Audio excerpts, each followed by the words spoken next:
तो जय हिंद दोस्तों, स्वागत है हमारे YouTube channel Ajay Prajapat electrical classes में। मैं हूं अजय प्रजापत। मैं लेके आया हूं भर्ती रिलेटेड एक महत्वपूर्ण जानकारी। यदि आप भी कोई गवर्नमेंट एग्जाम की तैयारी कर रहे हो या ITI रिलेटेड गवर्नमेंट एग्जाम की तैयारी कर रहे हो तो हमारे चैनल से जुड़ जाइए। हम आपको सबसे पहले इसकी इन्फॉर्मेशन देंगे।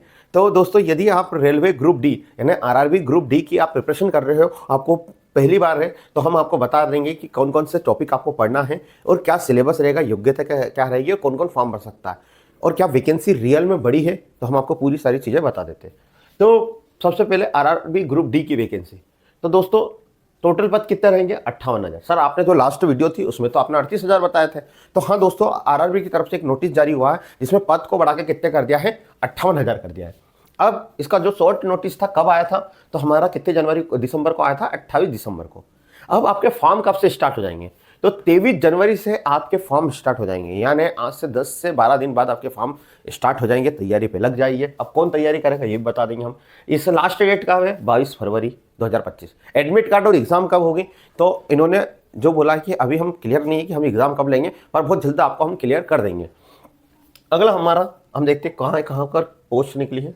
तो ये सारी कैटेगरी है: असिस्टेंट ट्रैकमैन, असिस्टेंट पी वे, असिस्टेंट ट्रेड, असिस्टेंट डीजल। इसमें तो ये टोटल कितनी निकली है? 58,000 पद के करीब है और इनको अलग अलग जोन में अलग अलग में बांटा गया है। किसमें कितना? मैकेनिकल, इलेक्ट्रिकल, इंजीनियर, इन सभी को। अब कौन कौन फॉर्म भर सकता है? कैसा? इंजीनियर वाले फॉर्म भर सकते हैं। तो वीडियो को कंटिन्यू देखते रहिए, सारी चीज़ क्लियर हो जाएगी। अब एज लिमिट, कौन कितनी उम्र वाला व्यक्ति फॉर्म भर सकता है? तो दोस्तों, जो एज क्राइटेरिया है, candidate must to between the age group of 18 and 16, यानी आपकी कम से कम 18 साल उम्र होनी चाहिए, कम से कम। और कितने साल होना चाहिए? अधिकतम 36। क्या सभी के लिए ST SC OBC सभी के लिए एक है? नहीं बेटा, सभी के लिए कुछ ना कुछ अलग है। ST वर्ग के, यदि आप ST वर्ग से रिलेटेड है तो आपकी उम्र होती है 18 से 41 साल। आपको यानी 5 साल की छूट दी गई है, आप ST वर्ग में हो।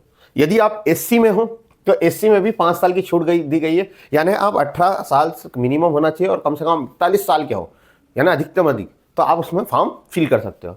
OBC वाले, नॉन क्रिमिनल, तो OBC वाले 18 से 39, उनको 3 साल की छूट है OBC वालों को। और जनरल और EWS वालों को, उनको कोई साल की छूट नहीं है, उनकी उम्र है 18 से 36। तो यह क्लियर हुआ होगा। या मेल और फीमेल दोनों के लिए, ऐसा नहीं कि मेल और फीमेल। तो क्लियर है ये बात। अगला है अब एजुकेशन क्वालिफिकेशन, कौन फॉर्म भर सकता है?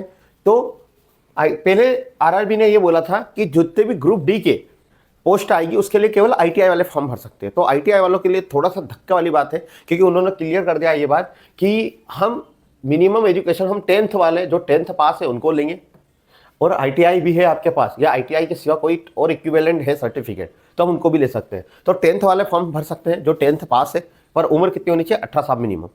नेशनल अप्रेंटिस सर्टिफिकेट, यानी जो नेशनल सर्टिफिकेट होता है, हम अप्रेंटिस का जो ट्रेनिंग सर्टिफिकेट होता है NCVT द्वारा मिलता है, यदि उसने ये भी करा है तो उसको ये फॉर्म भर सकता है। तो ITI वालों के लिए अब ये दिक्कत होगी कि क्या मतलब ही क्या रहा ITI करने से। यदि रेलवे में भैया 10th वाले भी ले रहे हैं तो अब ये गवर्नमेंट का रूल है, अब हम भी कुछ नहीं कर सकते इसमें। अब अगला हम चलते हैं कि क्या एग्जाम पैटर्न रहेगा। तो एग्जाम CBT 1 लास्ट टाइम तक ले रहे थे, अभी ये जो अफवाह चल रही CBT 2, अभी ये कोई क्लियर नहीं करा गया है। अभी ऑफिशियल नोटिस यानी 23 जनवरी के पहले आता था, हम आपको बताते हैं। तो CBT 1 क्या होता है सर? तो ये कंप्यूटर बेस्ड एग्जाम होती है, ऑनलाइन कंप्यूटर पे एग्जाम होती है सर। इस एग्जाम में जो बच्चा क्वालिफाई करता है वो अगले स्टेज पे जाता है, यानी सबसे पहले आपको ये एग्जाम क्लियर करनी पड़ेगी कंप्यूटर वाली। तो ठीक है सर, तो क्या होता है इस एग्जाम में? इस एग्जाम में टोटल कितने क्वेश्चन आते हैं? 100 क्वेश्चन आते हैं। क्लियर है? मिनट कितने मिलते हैं? 90 मिनट। तो आपको क्लियर कर दो कितने मिनट मिलते हैं इन क्वेश्चन को सोल्व करने का? 90 मिनट। एक क्वेश्चन 1 मार्क का होता है, यानी 1 नंबर का होता है एक क्वेश्चन। पर यदि आप इस क्वेश्चन में से एक क्वेश्चन गलत करते हो तो उसका कितना? 1/3 भाग, यानी 0.33% आपका क्या हो जाएगा? कट जाएगा। इतना 0.33 नंबर आपका कट जाएगा। क्लियर है सभी को? तो आपको टोटल 100 क्वेश्चन आएंगे, 90 मिनट का समय रहेगा। एक क्वेश्चन का 1 नंबर गलत करोगे तो इतना 0.3 कट जाएंगे आपके। कोई दिक्कत है इसमें? अब हम पढ़ते हैं अगला। तो क्या सिलेबस रहेगा? तो अभी मैंने बोला जो 100 क्वेश्चन है वो 100 क्वेश्चन कौन कौन से आएंगे। तो सिलेबस को अपने बांटा गया, देख लीजिए। पहले आएगा आपका मैथ्स। मैथ्स से कितने नंबर का है? 25 नंबर का। क्लियर आपको? यानी टोटल 25 क्वेश्चन आएंगे, 25 नंबर का मैथ्स से रहेगा।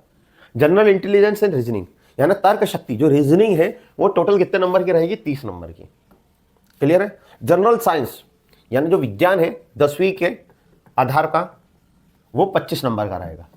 कोई दिक्कत है? General awareness and current affair यानी सामान्य ज्ञान और जो अभी करंट में जो चल रहा है वो टोटल रहेंगे 20 नंबर के। तो टोटल कितना रहेगा आपका 100 नंबर के। तो ये 100 नंबर रहेंगे, पर एग्जाम का टाइम जो आपका रहेगा कितने मिनट का रहेगा? 90 मिनट का। क्लियर है? आप इसको क्वालिफाई करते हो तो ये आप दूसरे दौर में जा सकते हो। अब यदि सर हमने ये एग्जाम दी और ये हम क्वालिफाई हो गए, इसके बाद क्या है? ये डाउट तो रहता है बच्चों के मन में। तो इसके बाद होता है physical test, physical efficiency test, यानी इसको बोलते हैं भौतिक शारीरिक परीक्षण। यानी आपको फिजिकल देना रहेगा। सर फिजिकल क्या रहेगा? जो candidate who is qualified test will be called in candidate who qualify in the written test will be called their physical fitness. यदि आप CBT 1 यानी आपने जो 100 नंबर का पेपर हुआ था वो क्लियर करा तो आपको फिजिकल के लिए बुलाएंगे। क्लियर है आपको? अब सर होगा क्या? मेल और फीमेल दोनों के लिए होगा? हाँ सर दोनों के लिए, मेल भी फॉर्म भर सकता है, फीमेल भी कैंडिडेट भी फॉर्म भर सकता है। यदि लड़का है पुरुष है तो उसके लिए क्या है सर फिजिकल? तो उसको 35 किलो वजन लेके, कितने किलो? 35 किलो वजन लेके 100 मीटर तक चलना है। क्लियर है? वो भी कितने मिनट में? 2 मिनट में। यानी आपको 35 किलो वेट का कुछ दे देंगे, उसको 2 मिनट तक आपको 100 मीटर तक चलना है। Putting it down in run 1000 metre in 4 minute, यानी आपको 1000 मीटर आपको 4 मिनट में क्लियर करना है। तो ये फिजिकल रहेगा, आपको फिजिकल की तैयारी करनी की, इसको पास करना ही पड़ेगा। लड़कियों के लिए क्या है? तो लड़कियों के लिए भी क्या है कि 20 किलो वेट लेना है, उठाना है, और कितने? 100 मीटर, हाँ 100 मीटर तक आपको जाना है। कितने मिनट में? वही 2 मिनट में। ठीक है? और 1000 मीटर आपको कब रनिंग करना है? वो भी कितने मिनट में? 5 मिनट में। तो क्वालिफिकेशन समझ में आ गया होगा।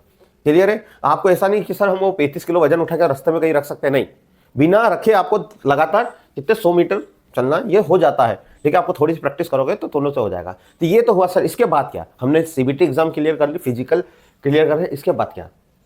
तो इसके बाद दोस्तों होता है सारी चीज आपकी क्लियर। इसके बाद डॉक्यूमेंटेशन होता है, डॉक्यूमेंट बुलाते हैं। आप इसने ये भी क्लियर कर रहे हैं, आप डॉक्यूमेंट चेक होते हैं, आपके आधार कार्ड, जो भी सारे आपने जो भी क्वालिफिकेशन फॉर्म भरते समय भरा है, अनुभव, ये सारी चीज़ें, तो आपको ये लास्ट मोड होता है। सर इस एग्जाम की जो फॉर्म भरेंगे उसकी फीस कितनी रहेगी? तो उस general category ST SC OBC के लिए, यदि वो ट्रांसजेंडर है या फीमेल है, उनके लिए 250 रुपये। यानी जितनी भी फीमेल कैंडिडेट है उनके लिए कोई सी कैटेगरी से वो 250 रुपये। दूसरा जनरल का मेल कैंडिडेट है तो 500 रुपये, और हमारा ST SC OBC के लिए कितना है? 250 रुपये, और PWD के मेल के लिए भी कितना है? 250 रुपये। तो आपको क्लियर हुआ होगा किस तरह से हमको इसको करना है। आपको रीजनिंग पढ़ना पड़ेगा, मैथ्स पढ़ना पड़ेगा, तर्क शक्ति पढ़नी पड़ेगी, और साइंस पढ़ना पड़ेगा, और बताएंगे हम कुछ लास्ट ईयर के पेपर भी सॉल्व करवाएंगे आपको। तो हमारे चैनल को आप सब्सक्राइब कर लीजिए। यदि आप ITI रिलेटेड हो तो हमारे चैनल पर इलेक्ट्रिशियन का निःशुल्क सारी क्लासेस हम करवा रहे हैं। आप CBT 2 LP सबकी तैयारी हमारे चैनल से निःशुल्क आप कर सकते हो। तो वीडियो को ज़्यादा से ज़्यादा शेयर करें, चैनल को सब्सक्राइब करें और ज़्यादा से ज़्यादा प्यार दें। थैंक्स फॉर वॉचिंग दोस्तों।